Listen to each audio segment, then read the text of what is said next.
Welcome to Mindless Entertainment. My name is Jesse Milestone, and we're going to talk about Star Wars today. Hooray! We love this.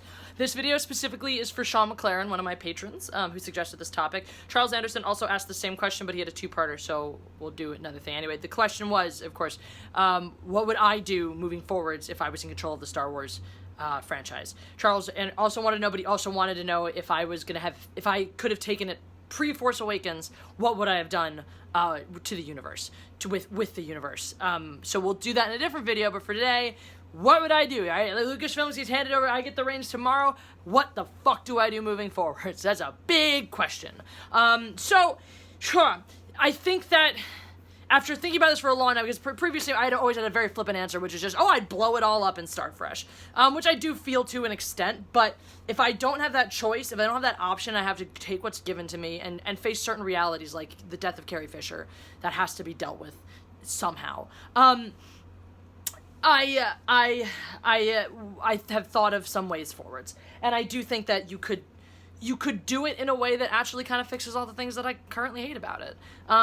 So here's some important things, right? So where we left off is we have this implication broom boy of all these, Force sensitive people out, floating about in the world, and we have the Resistance reduced to a ragtag crew that is on the Millennium Falcon, and you have the First Order just bopping around, and presumably now Kylo Ren is in charge of that. So, what do you do at this point?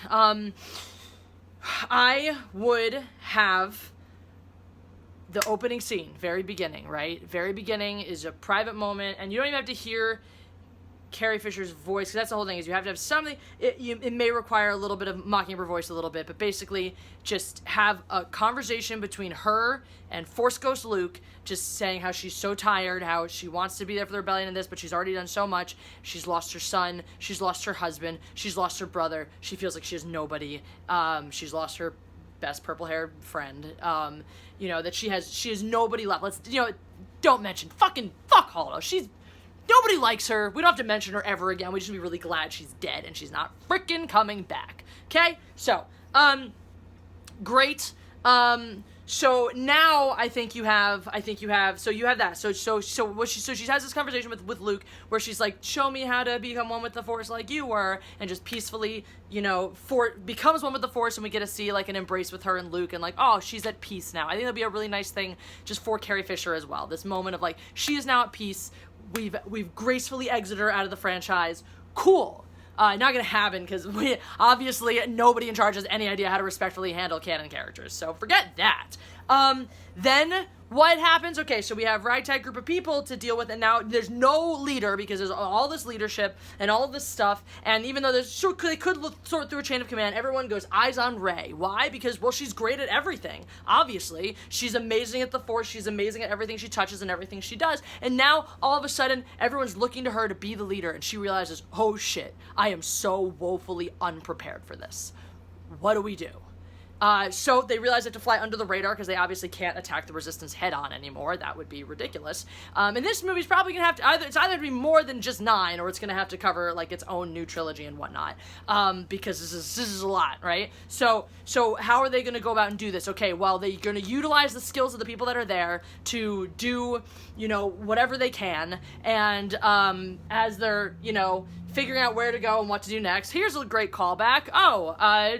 Find Bespin, find Cloud City, Lando takes them in, Lando harbors them, Lando helps give them resources, Lando gets re-involved with the rebellion, or he could be wherever, he doesn't have to be on Cloud City, he could be somewhere else, wherever he is. Basically, Lando jumps back in and is like, alright, I'm taking the reins, kind of, because Rey obviously doesn't know anything, and what Rey realizes and what everyone realizes is that the way forward is through the Force, and so now Rey, without a teacher, without a mentor, and there can even be a moment, too, of, like, figuring out what's going on, which is that, like, the Force ghosts that are now suddenly involved in everything, maybe this is why Luke skedaddled in the first place, is because Rey was just so Force powerful and so good at everything, you couldn't teach her anything. You couldn't be like, okay, this is what's up, because she'd just be like that crazy out-of-control child who anytime she heard something she didn't like, would be like, no, Force explosion. So all of her potential mentors have abandoned her. Now she has to find her way herself. Now all of a sudden she's stuck having to find and recruit Force-sensitive children and teach them the ways of the Force, not having ever been taught them herself, having nothing but the Jedi books as her guide, making a lot of mistakes. We get to see her be human. We get to see her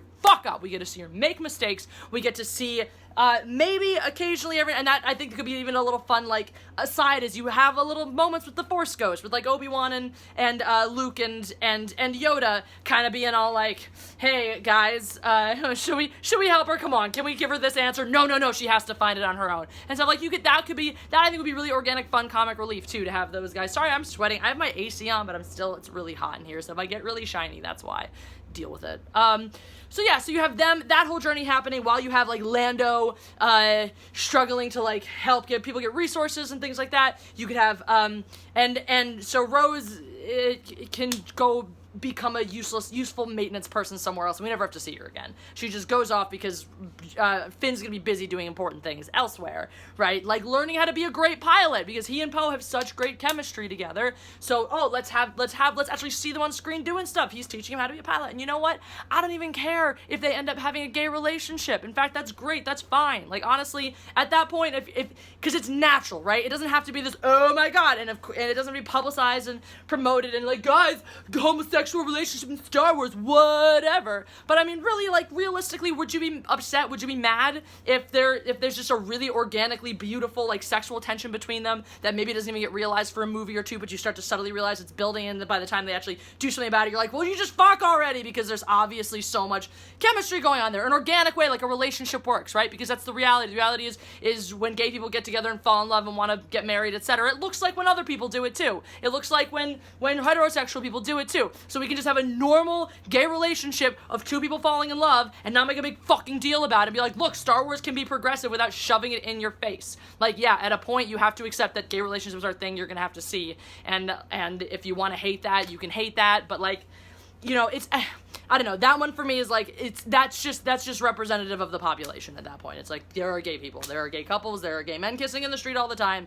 If that's a problem for you, go somewhere where gayness is still illegal. But like, it's not, it's a thing that people do, and at that, the only argument against it is a religious one, and that has no place in our politics. So I don't even think that's like identity politics being injected into Star Wars. Oh my god, you're just showing a normal relationship. Yeah, if it becomes a thing where it's like in your face, oh my god, we're gay forever, oh my god, yes, that's a problem. But like, again, undeniably, and that's the reason why that whole thing started in the first place, was undeniably there was chemistry between John Boyega's character and Poe's character and Poe. Like there was chemistry between Finn and Poe. So if they actually utilize that and do something, and like, wow, what a genius idea that would have been, is just go with that rather than enforce all of your other stuff in it everywhere else. So anyway, so you have those two like off, you know, being cute together. Because let's face it, a gay relationship is just a bromance that's gone one step too far. And then instead of Rey being able to just jizz force all over the place, she gets to rein it in, right? She's got to rein it in now, and she has to actually be a fucking adult, and she has to learn how to do hard things for herself, and maybe she's not that good at it at first.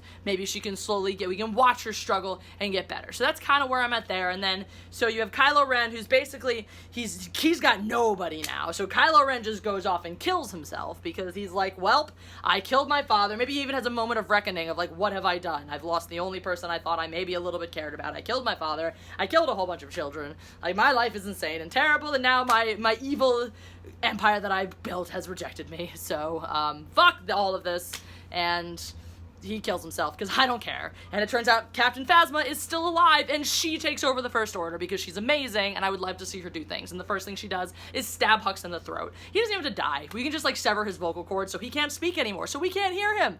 So now she's this brutal, awful overlord taskmaster, and she can even be so evil and so brutal and so awful that she actually has defectors from the Resistance. So the Resistance is kind of starting to crumble underneath her a little bit. That way you don't have this incredibly mismatched behemoth against these little tiny groups of people. Yeah, the Resistance starts to crumble in essence, but it still has its core group of crazies that are strong. And this would be a great like subtle allegory, like, oh my god, Captain Phasma is Kathleen Kennedy. Ha, that's what she did with the movies. Exactly, you're welcome. And proof that yes, you can just have a badass, awesome female villain who is bad, who is evil, who is irredeemable, and just a horrible piece of shit, because that's equality, guys. That's equality. It can't just always be evil piece of shit men villains, right? We can hate her. We can learn to love, to hate her, and despise her, and still think Gwendolyn Christie is amazing and a badass, because she is. So that, right? That, and then eventually, right? You know, however long it fucking takes to get some strong, and maybe that could even be like an Ender's Game moment of psychological turmoil. Like, these kids are not, like, they're only teenagers. They're not that old, but we need them in this war. And then to have a showdown between the Resistance and the scrappy Resistance in the First Order, where if they win, and Rey, and we have a fight between Rey and Phasma, that's awesome. Or maybe at that point, Rey's probably too powerful, we just, like, force kill Phasma. I don't know, whatever, something like that. Maybe it'll be a cool fight anyway, because maybe Rey still hasn't figured out how to use the Force while she fights with a lightsaber, because she's not good at everything, guys. And then yay, so that happens, and then she kind of takes that mantle that we all expected of Luke, of being the Jedi trainer, and having to do these things, and then once she's done that and succeeded, now all of a sudden Force Ghost people pop in to be like, we'll help you now that you have figured out your path on your own, we will now help you. And then everyone lives happily ever after, and oh, just before we fade to black, you see the Force Ghosts, right, chilling, maybe like fence post style, like at the end of, you know, Return of the Jedi, just hanging out there, and you pan one over, and oh, look, it's Han Solo.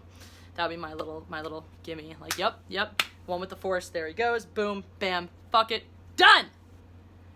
And one extra little gift, you can salvage Solo. You still can salvage Solo, and here's how. You do have to make another movie, unfortunately. Keep Alden Ehrenreich for all I fucking care. He's honestly not that bad of an actor. I don't think he's ever gonna become Solo, but I'll accept this, right? If so far, we still need a lot of time, because nothing about the Solo movie has made him who he's going to be, right? So you need an entire another movie where he has a mentor, maybe he sits down and shuts up a little bit and actually learns something from the guy by, like, observing his mannerisms, and we watch him make that transformation and change from this yuppie stupid prick into, like, ooh, maybe I actually want to be cool, and watching someone, and that could even be like a cute, touching coming-of-age story of somebody realizing, discovering their true self and becoming who they are, which is a badass. So that's all. That's what I wanted to talk to you guys about today. Thank you, Sean, for suggesting it. If you guys want to suggest my videos as well, you can become a 4th tier patron on my Patreon. That link is always right there below. Boom. You now also have an option of being a 6th tier patron, which means you get to watch a movie with me once a month, which is super cool. I already got 2 people, and we're totally stoked for July movie night, so be one more. Buy my t-shirt, do all that great stuff.